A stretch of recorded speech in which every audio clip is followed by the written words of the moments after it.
এক প্লেট মোমো সবাই মিলে ভাগ করে খেয়ে আখের রস খেতে খেতে আধা ঘন্টা লাইনে দাঁড়িয়ে ফাইনালি মায়ের দর্শন পেলাম।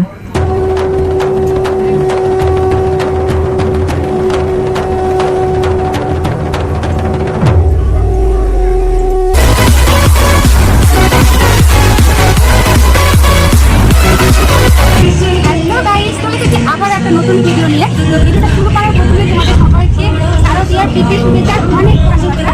তো এখন আমরা যাচ্ছি ঠাকুর দেখতে বহরমপুর। তো এটা হচ্ছে আমার দিদা বাড়িতে, আর কে কে যাচ্ছি সেটা তোমরা ভিডিওটা আস্তে আস্তে দেখতে পাবে। তো চলো আপনি যাবে। বাড়ি থেকে আমাদের বেরোনোর কথা ছিল দুপুর 1:30টার সময়, কিন্তু বেরোবার মুহূর্তে এতটাই বৃষ্টি চলে আসে যে আমরা বেরোতে পারি না। তো বেরোতে বেরোতে আমাদের বেজে যায় 2:30টে। অলরেডি আমরা 1 ঘন্টা লেট করে ফেলি। তো আমরা যেদিন গিয়েছিলাম ঠাকুর দেখতে সেদিন ছিল অষ্টমী, আর আমরা একটা স্করপিও ভাড়া করে নিয়েছিলাম, আর সেটা সেকেন্ডরা থেকেই করেছিলাম। তো আমাদের এই গাড়ি ভাড়া নিয়েছিল 4000 টাকা। সেই সময় ওয়েদারটা একটু ঠান্ডা ঠান্ডা থাকায় আমরা নন এসিটা ভাড়া করেছিলাম, সেই জন্য ভাড়াটা একটু কম পড়েছিল। তো এবার বলি যে আমরা কে কে যাচ্ছিলাম। তো এই দেখো আমি, আর আমার পাশে হচ্ছে আমার জেঠুর মেয়ে দিদি, আর তার পাশে আমার দিদি, আর পেছনে আছে আমার জামাইবাবু, আর ওই যে তোমাদের দাদা ভাই ঐশী আর্য। সামনে ছিল আর এক জামাইবাবু, তো তাকে আর দেখানো হয়নি। তো আমরা যেহেতু লালগোলা হয়ে বহরমপুর যাচ্ছিলাম, তো আমরা আমাদের লোকাল এরিয়া মানে এই যে সম্মতিনগরে এখানে নেমে পড়ি ঠাকুরটা দেখতে, কারণ এখানে প্রতিবারই প্যান্ডেলটা খুব সুন্দর হয়। তো তোমরা দেখতেই পাচ্ছ সামনে কত জল কাদা, মানে কি হারে আজ বৃষ্টিটা হয়েছে। তো এই দেখো এখানকার প্রতিমাটা দেখো, এখানে কিন্তু এটা নারকোলের দড়ি দিয়ে পুরো প্রতিমাটা বানানো হয়েছে, মানে এতটা সুন্দর লাগছিল, মানে কি আর বলবো। দেখো তোমরাই দেখো কতটা সুন্দর।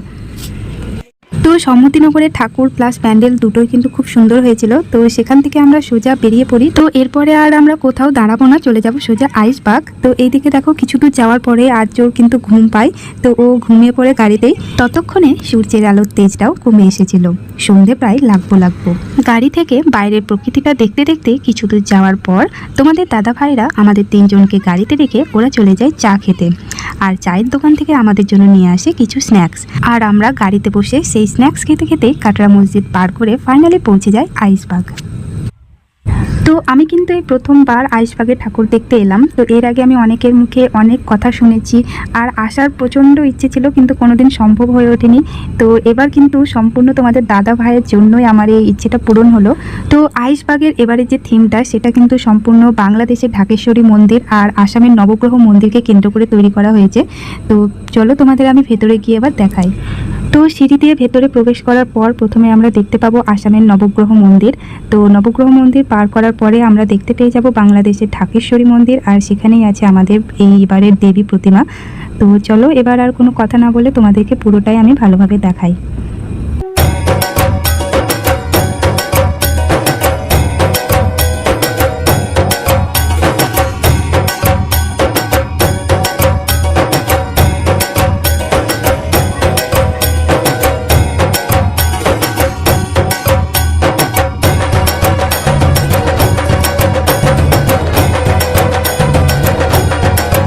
গাইস আমরা এখন প্যান্ডেল থেকে বেরিয়ে এসেছি, আর এখানে প্যান্ডেলের পাশেই কিন্তু বেশ জমজমাট মেলাও বসেছে। আমরা যেহেতু সন্ধ্যার আগেই চলে এসেছিলাম তাই খুব একটা ভিড়ের সম্মুখীন হতে হয়নি। তো এখানে আমাদের প্রচণ্ড খিদেও পেয়েছিল, তো আমরা 1 প্লেট মোমো কিনে সবাই মিলে ভাগ করে খাই। মোমোর টেস্টটা কিন্তু খুব একটা খারাপ ছিল না। তো এখানে হালকা একটু খাওয়া দাওয়া করে এরপর আমরা আইসবাগ থেকে সোজা চলে যাই বহরমপুর। প্রথমেই আমরা চুনাখালী সার্বজনীন পুজো কমিটির আয়োজন দিয়ে শুরু করলাম। এবার তাদের পুজো মণ্ডপ গড়ে তোলা হয়েছে কাশীর বিশ্বনাথ মন্দিরের অনুকরণে। তবে এই পুজো নিয়ে চর্চার প্রধান কারণ হলো প্রতিমা, যার রূপে ফুটে উঠেছে পেহেলগাঁও জঙ্গি হামলার কড়া জবাব, অপারেশন সিন্দুর। এই আয়োজন নিঃসন্দেহে সবার ভালো লেগেছে। তারপর পুজো মণ্ডপ থেকে বেরিয়ে আমরা কিনে নিই পাঁশকুড়ার চপ, যেটা আমি প্রথমবার ট্রাই করলাম, বাট আমার একদম ভালো লাগেনি। তো এরপর চলে আসি আমরা বিষ্ণুপুরের বালাক সংঘ ক্লাবে, যেটা পুরোটাই একটা গিটার থিমে করা হয়েছিল। এই মণ্ডপে ভিড়ও কিন্তু দেখার মতো ছিল।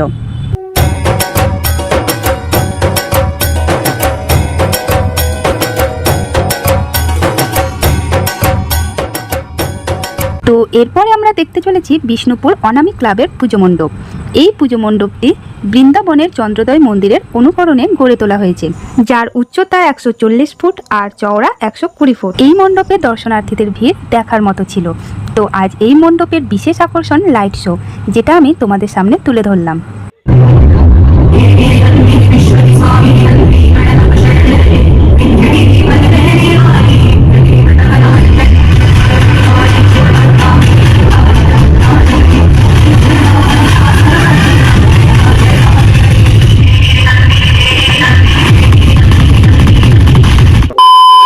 ধাঁধানো লাইট শো দেখার পরে আমরা চলে আসি বিষ্ণুপুর আমরা কজন ক্লাবে। পুজো মণ্ডপটি বেশ বড় এবং নিখুঁত সোলার কাজ ও লাইট সজ্জায় পরিপূর্ণ। আর এখানকার প্রতিমাটি তিরুপতির আদলে বানানো হয়েছে। এই মণ্ডপে ভিড় কিন্তু দেখার মতো ছিল। পাশে স্টেজে অনুষ্ঠিত হচ্ছিল ধামসা মাদল। তো এখানে কিছুক্ষণ সময় কাটানোর পরে আমরা চলে যাই বাবুল বোনা দুর্গাপুজো কমিটি বাসস্ট্যান্ড যেতে বিষ্ণুপুর কালীবাড়ি ঢোকার রাস্তায়। এই পুজো মণ্ডপটি গড়ে তোলা হয়েছে রাজস্থানের জয়পুরের হাওয়া মহলের অনুকরণে। যদিও এই মণ্ডপটি আমরা বাইরে থেকেই দেখেছিলাম, ভেতরে প্রবেশ করিনি। তো এরপর আমরা চলে যাই সোজা লাল দিঘি। মণ্ডপ থেকে অনেক দূর পর্যন্ত শুরু হয়ে যায় দর্শনার্থীদের লাইন, আর আমরাও সেই লাইনে দাঁড়িয়ে পড়ি। লাইন হবেই বা না কেন, কারণ এবার বহরমপুরের সবচেয়ে বড় চমক হলো লাল দিঘির পুজো মণ্ডপ। দীর্ঘ 25 বছর পরে আবার লাল দিঘিতে দুর্গা আরাধনা হচ্ছে। দিল্লির লোটাস টেম্পলের আদলে তৈরি করা হয়েছে এই মণ্ডপ। থিমের বাহার সঙ্গে প্রতিমার সাজ সবার নজর কেড়েছে। জলের ওপর রঙিন আলোয় মণ্ডপের চমক দেখার জন্য ভিড় উপচে পড়ছিল। এরপর আমরা চলে এলাম পুরাতন কান্দি বাসস্ট্যান্ডে। এটাই ছিল বহরমপুরে আমাদের লাস্ট পুজো পরিক্রমা। এখানে আসতেই দেখি লম্বা লাইন, আমরাও সেই লাইনে দাঁড়িয়ে পড়ি। প্রায় 20 মিনিট লাইনে দাঁড়ানোর পরে আমাদের মণ্ডপে ঢোকার সৌভাগ্য হয়। এইদিকে গলা শুকিয়ে যাওয়াতে আমরা সবাই আখের রস খেয়ে নিই। এই পুজো মণ্ডপটি গুজরাটের হাটকেশ্বর মহাদেব মন্দিরের অনুকরণে গড়ে উঠেছে। তো গাইজ, আমরা যতটা সম্ভব পুজো মণ্ডপ দেখার পরে বাড়ির পথে রওনা দিই। তো আমি যতগুলো পুজো মণ্ডপ তোমাদের সাথে শেয়ার করলাম, তার মধ্যে তোমাদের কোন পুজো মণ্ডপটি সবচেয়ে ভালো লাগলো সেটা তোমরা কমেন্ট করে জানাবে। আমার কিন্তু লাল দিঘির লোটাস টেম্পল সবচেয়ে ইউনিক লেগেছে, তো তোমরা কিন্তু অবশ্যই জানাবে। রাত্রি প্রায় অনেক হয়ে এসেছিল, তাই আজকের ডিনারটা পাপ্পু ধাবাতেই সেরে ফেলি। আমি কিন্তু প্রথমবার পাপ্পু ধাবার খাবার ট্রাই করলাম। আমরা ডিনারে নিয়েছিলাম রুটি, তড়কা আর ঐশীর জন্য ফ্রাইড রাইস। অনেস্টলি বলছি, খাবারের টেস্ট আমার একদমই ভালো লাগেনি। তো খাওয়া দাওয়া শেষ করে এক রাশি স্মৃতি নিয়ে সবাই মিলে বাড়ির পথে ছুটে চললাম। তো আজ এখানেই শেষ, দেখা হবে পরের ভিডিওতে। চ্যানেলে নতুন হয়ে থাকলে চ্যানেলটি সাবস্ক্রাইব করে দেবে, আর ভিডিওটি ভালো লাগলে অবশ্যই লাইক, শেয়ার, কমেন্ট করবে। অ্যান্ড সরি ভিডিওটা এতটা লেট করে আপলোড করার জন্য, মানে কিছু প্রবলেম ছিল যেটা আমি এই মুহূর্তে তোমাদের বলতে পারছি না, তো যার জন্য আমি ভিডিওটা এডিট করতে পারিনি। তো আজকে এডিট করে আমি আজকে ভিডিওটা আপলোড করলাম। তো ভিডিওটা তোমাদের কেমন লাগলো তোমরা অবশ্যই জানাবে, আর সবাই সুস্থ থাকো, ভালো থাকো। তো বাই।